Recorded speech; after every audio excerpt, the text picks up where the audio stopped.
नमस्कार दोस्तों, एक बार फिर आपका स्वागत है हमारे इस नए वीडियो में। ये 1944 का जर्मनी है और है उनका मेहनतकश नेता। जून की 6 तारीख जब सुबह के अंधेरे में ही अमेरिकी, कनाडियन और ब्रिटेन के फौजी 2000 शिप फ्रिगेट डिस्ट्रॉयर्स में सवार होकर नॉर्मंडी के तट पर पहुंचे। उनका स्वागत गोलियों की बौछार से हुआ। 1942 तक हिटलर की ताकत अपने शिखर पर थी। पूरा यूरोप मुट्ठी में था, आधा रूस कदमों में। तेज और अचानक हमले की नीतियों से दुनिया हैरान थी। सभ्य दुनिया का सबसे बड़ा साम्राज्य हिटलर इसका बादशाह था। वो नाजी पार्टी का भी मुखिया था, वही सरकार का प्रमुख भी था, वही सेना का प्रमुख भी था, वही विदेश नीति का प्रमुख भी था। बेशुमार ताकत, सफलता के साथ साथ समस्या भी आती है। इतिहास में इतना लंबा समुद्री तट किसी के पास नहीं था। रशिया की अब तक हुई जीत ने विशाल भूभाग उनके कदमों में दे दिया था। दर्जन भर देश ऐसे थे जो कहने को आजाद थे, मगर उनके निर्णय अभी भी हिटलर से ही होकर गुजरते थे। एलेप्स की सुरमई वादियों के बीच अपने महल में हिटलर 5 जून की रात को देर तक लोगों से मिलता रहा।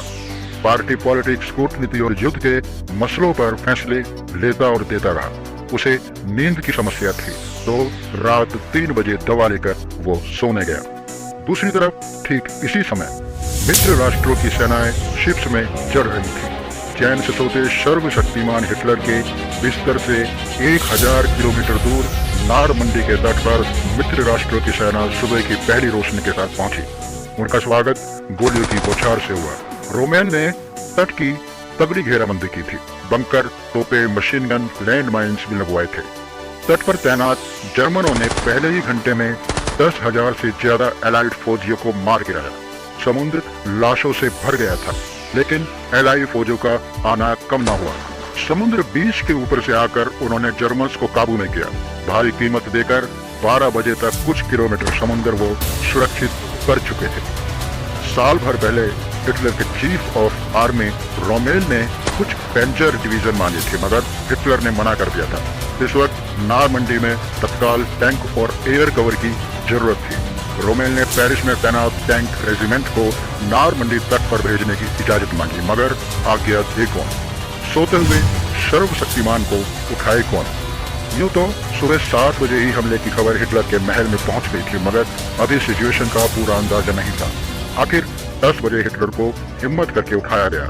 11 बजे तक उसने जनरलों की मीटिंग ली और 12 बजे तक फैसले लिए। दोपहर बाद उन फैसलों पर अमल होना शुरू हुआ, लेकिन तब तक मित्र राष्ट्रों की सेना अपना काम कर चुकी थी। पूरे इलाके पर 1000 से ज्यादा बम वर्षक उड़ रहे थे।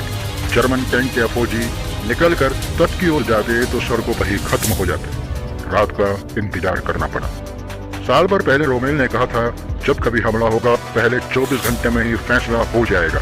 वो गलत था। फैसला 12 घंटों में ही हो गया। रात होते होते मित्र राष्ट्रों ने पैर जमाने भर की जमीन जीत ली थी। अब यहाँ हजारों हजार सैनिक उतर रहे थे। 6 जून को एक छोटा सा तट जो जर्मनी हारा, 11 माह बाद 30 अप्रैल 1945 को वे बर्लिन हार गए थे। हिटलर ने आत्महत्या कर ली।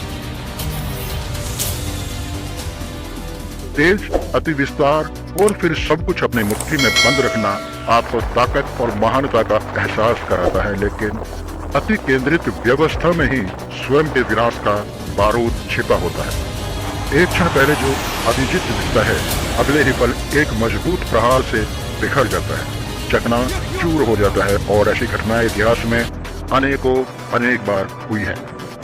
लेकिन अहंकार और अति महत्वाकांक्षा के शिकार लीडर वही चीजें दोहराते हैं, बार बार दोहराते हैं। दोस्तों, आपको हमारा आज का ये वीडियो कैसा लगा हमें कमेंट करके जरूर बताएं।